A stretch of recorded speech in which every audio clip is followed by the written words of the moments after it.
Assalamualaikum warahmatullahi wabarakatuh. Bismillahirrahmanirrahim. Alhamdulillahirabbil alamin. Wassalatu wassalamu ala asyrafil mursalin sayyidina wa maulana wa habibina wa syafi'ina wa qurrati a'yunina Muhammadin wa ala alihi wa sahbihi ajmain. Amma ba'd. Subhanaka la ilma lana illa ma 'allamtana innaka antal alimul hakim. Rabbi shrah li sadri wa yassir li amri wakhlul 'uqdatam min lisani yafqahu qawli. Amma ba'd. Qala al-musannifu rahimahullahu ta'ala wa nafa'ana bihi wa bi'ulumihi wa bi'asrarihi fid dharain amin. Wa qala lan dawu sapa Allah ta'ala tentang kemuliaan ilmu, innama yakhsyallaha min ibadihi al-ulama'u. Innama yakhsha sak temene wedi Allah ing Gusti Allah min ibadihi saking pira-pira hambane Gusti Allah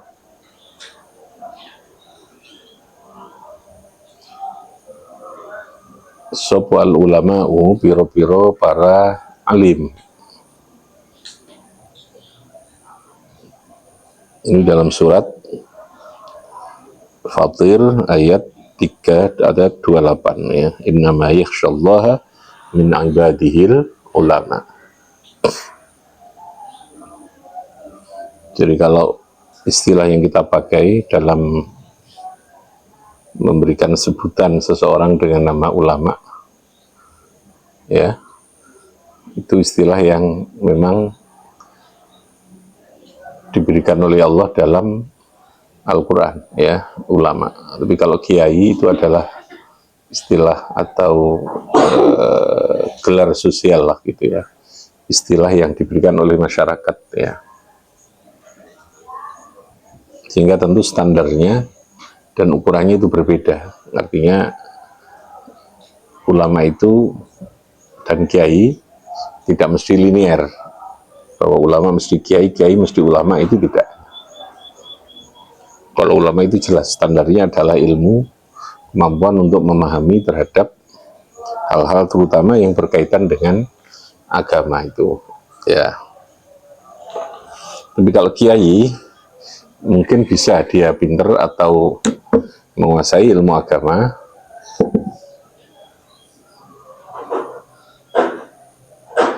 tetapi secara sosial tekanannya lebih kepada tadi ini ya, pada pemberian gelar yang berkaitan dengan apa?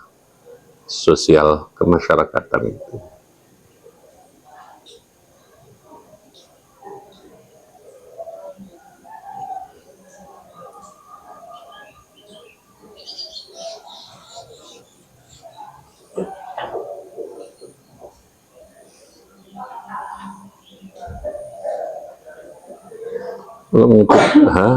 Singkatan itu ada titik ya, M titik terus nama ya.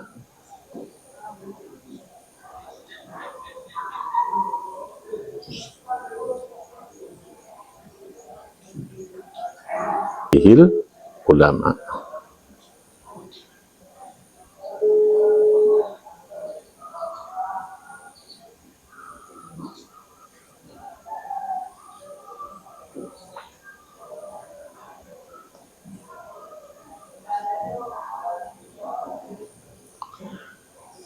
Itu ayat yang berbicara tentang kemuliaan dari orang-orang yang berilmu atau orang alim. Oke ya. Kalau yang kemarin, syahidallahu annahu la ilaha illa huwa wal malaikatu wa ulul ilmi. Itu ya. Yang kedua ayatnya adalah innama yakhsyallaha min ibadihil ulama. Wa qala lan tawsab Allah ta'ala innal ladzina amanu wa amilus solihat ulaika hum khairul bariyah. Innal ladzina sa'tamne wong akeh amanu kang beriman sapa alladzina, lalu wa amilu dan beramal sapa alladzina as-solihati ing amal-amal yang solih, amal kebaikan. Ulaika utai mungkun alladzina ikuhum utawi alladzina atau ulaika iku khairul bariyah, sebaik-baiknya makhluk. Al-bariyah itu artinya makhluk. Ila qaulihi ta'ala dzalika liman khasyya rabbah.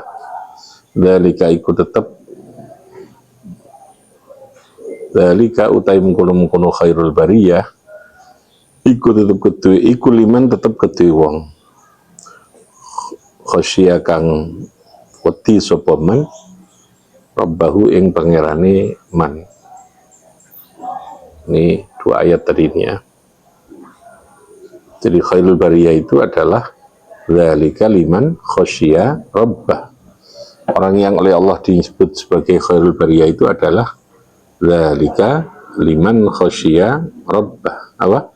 Dzalika liman khosya rabbah.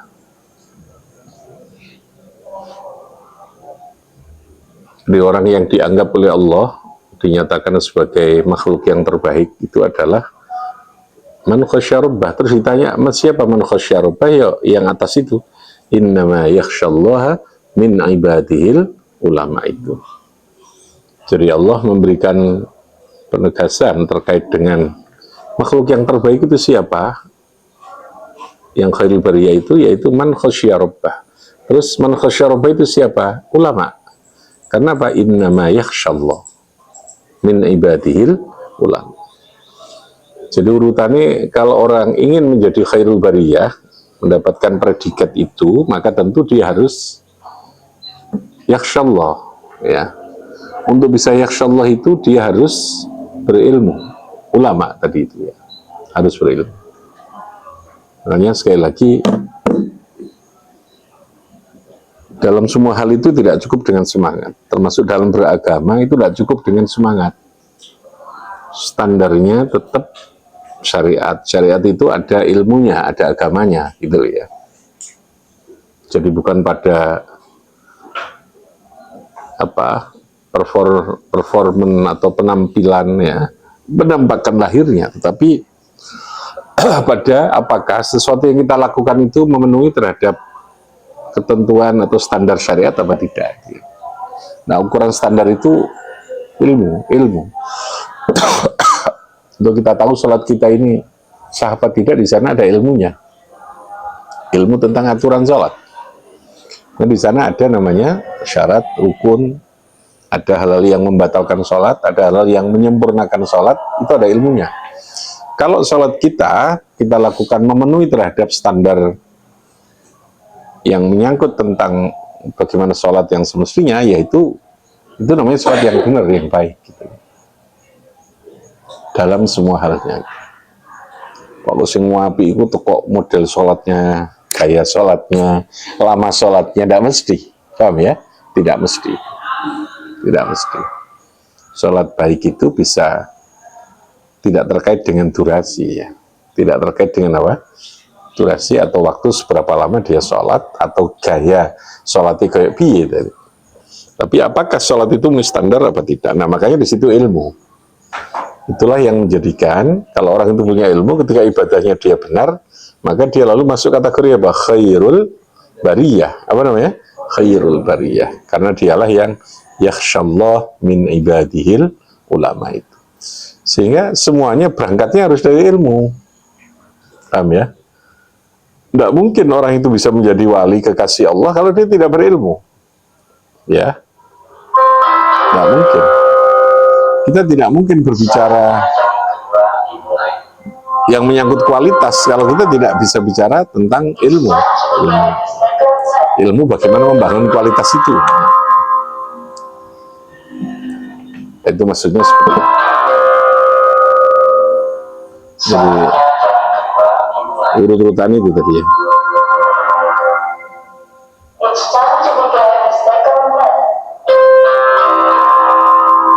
Faktadot mongko menetapkan. Iktadot itu memberi pengertian atau natrapi. Opal ayatani annal ulama'a hum alladzina yasyanallaha ta'ala walladzina yasyanallah ikuhum khairul bariyah. Fayuntaju, yuntaju itu artinya maka dibuat konklusi atau kesimpulan annal ulama hum khairul bariyah, bahwa ulama itulah khairul bariyah, yang memberi predikat, yang memberi gelar status itu adalah Allah langsung. Ulaika hum khairul bariyah. Siapa? Dzalika liman khasyiya rabbah, Siapa yang khasyah rabbah? Innama yakhsyallaha min ibadihil ulama tadi. Maka al-ulama kesimpulannya adalah al-ulama adalah khairul bariyah. Sampai dibalik ya, sampai jadi saelek-elek makhluk Gusti Allah gitu ya. Harus menjadi khairul bariyah tadi. Oke, silakan ada yang ditanya. Ini keutamaan dari ilmu. Pertanyaannya apakah hanya ilmu agama? Ya tidak. Karena nggak ada istilah ilmu agama, ilmu umum itu sesungguhnya dalam kategori pemahaman atau kajian keilmuan dalam Islam itu tidak ada istilah dikotomi atau pemisahan. Ini ilmu agama, ilmu umum. Kabeh ilmu itu ya ilmunya Gusti Allah. Ya, cuman cara mempelajari, bentuk mempelajari, sumbernya, ya kita belajar itu dari apa, dari mana, itu yang beda gitu ya. Nah, diujungkan semuanya, dilacak semuanya, sumber utamanya tetap Gusti Allah. Paham ya?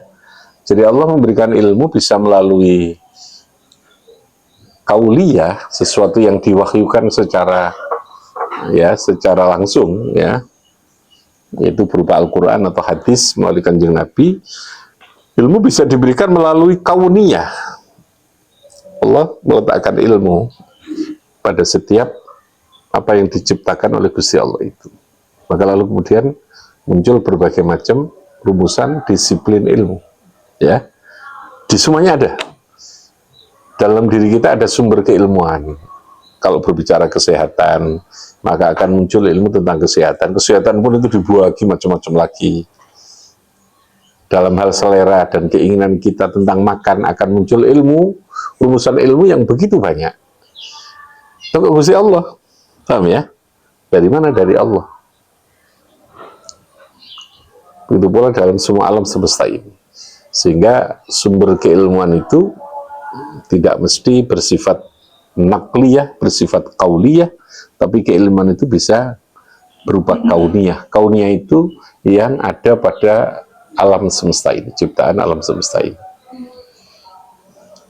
Ya, kalau orang berbicara tentang perilaku individu dalam kehidupan sosial, maka dia akan munculkan ilmu sosiologi, ilmu antropologi, ilmu perdagangan, ilmu politik, ilmu bernegara, banyak ilmunya. Ilmu kan namanya. Kapan dia menjadi ilmu? Bila mana dia punya rumusan, bila mana dia punya kaidah. Rumus itu kaidah. Sesuatu akan menjadi ilmu kalau dia sudah punya rumus. Karena orang mempelajari pintu masuknya rumus. Rumus itu dari mana? Dari kristalisasi atas. Kristalisasi itu pengentalan, ya, memeras dari sesuatu yang berulang-ulang terjadi. Maka lalu kemudian muncul, oh kalau yang namanya permintaan itu besar daripada pasokan barang, antara permintaan dengan kebutuhan, permintaan dengan keberadaan atau pasokan barangnya itu jauh lebih kecil daripada permintaannya banyak, maka tentu akan muncul rumusan apa? Barang akan menjadi apa? Mahal, kan begitu. Kalau sebaliknya maka barang akan menjadi murah. Itu karena berulang-ulang begitu gitu ya. Maka muncul lalu rumus ekonomi. Kan ya, rumus ekonomi. Nah, di tengah rumus itulah kita bisa mengelola kehidupan ini gitu. Rumus itu patokan. Tapi rumus ini bukan lalu kemudian 100% atau segala-galanya pasti, itu enggak. Oke, secara ilmiah pasti. Tetapi di luar ilmu sekali lagi Allah tidak terikat oleh rumusan itu. Sehingga bisa saja yang kita rumuskan daki-daki tiba-tiba terjadi sesuatu di luar dugaan. Langsung kemudian berubah semua. Bagaimana dengan Singapura sekarang? Kalau kita berbicara ekonomi. Ya, Singapura, betul itu ya. Yang sekarang terjadi persoalan. Nah, Singapura kan secara ekonomi sekarang juga jeblok. Karena semua harga naik-naik semua. Nah, di negara-negara yang seperti Iran juga begitu ya. Artinya rumus itu akan berjalan, tetapi tetap pada akhirnya ada pengecualian, pasti.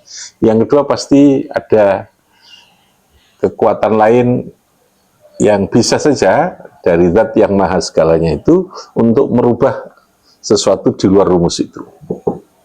Maka di situ ada doa, di situ ada tawakal. Paham ya? di situ ada kekuatan yang kita sandarkan kepada Allah itu. Situ atau api tiba-tiba ada insiden di luar dugaan, ya umpamanya begitu ya. Paham ya? Jadi rumusan ilmu apakah mutlak? Tidak. Dalam bahasa agama rumusan ilmu tetap ada mustasnayat, ada pengecualian ya. Yang kedua tetap ada sesuatu yang di luar apa yang kita rumuskan. Allah tetap mempunyai kekuasaan absolut untuk melakukan hal di luar apa yang kita nek dokter rumusannya jelas kan, menyembuhkan ini karena ini, tapi bisa saja kan Allah menjadikan orang yang punya kemampuan untuk menyembuhkan seseorang melalui tangan dia, ya bisa, karena Allah tidak terikat hukum alam itu, yang terikat itu kita untuk bergerak mengelola kehidupan, tapi Gusti Allah itu tidak terikat. Dan itu siapa yang terikat hukum alam? Manusiane, supaya kita hidup teratur kan. Dung ini rumusan ini. Tapi apakah nek ngono-ngono mesti sehat? Ya kerugaruan. Paham ya? Sehat iya, tapi apakah mesti gak mati? Sehat itu, mati itu, sakit itu hanya salah satu cara untuk sebuah kematian. Paham ya? Karena tidak harus sakit orang mati itu. Semua itu. Ya. Nek loro karuan bisa siap-siap berobat macam-macam. Kalau gak loro terus kemudian hilang gitu ya. Ada enggak begitu? Banyak kan sekarang. Ya, contohnya begitu. Jadi hidup tidak semuanya linear dengan rumusan ilmiah, dengan rumusan akal kita, dengan rumusan hukum alam, tapi masih ada sesuatu yang Allah punya hak untuk menentukan. Innama amruhu apa? Idza arada syai'an ayyaqula lahu. Jadi kun fayakun itu adalah penegasan tentang bahwa Allah tidak terikat oleh adanya hukum alam. Menciptakan manusia tidak harus ada ayah dan ibu, meskipun pada umumnya Allah menghendaki lahirnya seorang anak itu ada ayah dan ibu, ada orang tua laki-laki dan perempuan. Paham ya? Untuk rumusnya api itu pasti membakar. Itu adalah rumus ilmunya, rumus alam, hukum alamnya. Tapi bisa saja ada api yang lalu tiba-tiba tidak membakar. Orang mestinya kalau sehat ya harus pakai ukuran kesehatan medis, tapi bisa saja seorang Nabi Isa meripate wong mata yang tidak bisa melihat diusap lalu kemudian dia bisa melihat. Gak bisa, itu bukan, tidak pakai rumusan. Itu hanya Allah yang menghendaki di luar rumus itu. Itu artinya apa sih tadi? Bahwa Allah tidak apa? Terikat. Allah apa? Tidak terikat oleh adanya sistem hukum alam. Maka disitulah kita harus menyisakan, bahkan harus memperkuat kalau bisa, tentang keyakinan kita bahwa ada qada qadar Allah yang terkadang menjadi misteri yang kita tidak tahu itu. Nah, itu kalau bicara ilmu. Jadi ilmu adalah menjadi penentu yang membedakan kemuliaan yang diberikan oleh Allah. Nah, ilmu tidak ada yang namanya dikotomi tadi, saya ulangi ya. Tidak ada apa? Dikotomi. Dikotomi itu apa? Ya, pemisahan, membedakan, oh iki ilmu ini pangeran, akeh ganjarane, iki ilmu iki matematika atau karo swarga, fisika kimia atau, tapi nek ngajari nahwu sorof itu cedek karo swarga ya ndak, sama saja ya. Paham ya? Bedanya saja sumbernya. Kalau sumber aslinya tetap semuanya terasa Gusti Allah. Allah memberikan ilmu melalui hukum yang berlaku pada alam, dan kita yakini hukum alam itu juga tidak sepenuhnya menjadi sesuatu yang mengikat, karena Allah tidak terikat itu. Bifanfa'na bibarakatihim wa ahdinal khusna bi khurmatihim wa amitana fi fatihim wa mu'afatihim. Assalamualaikum warahmatullahi wabarakatuh.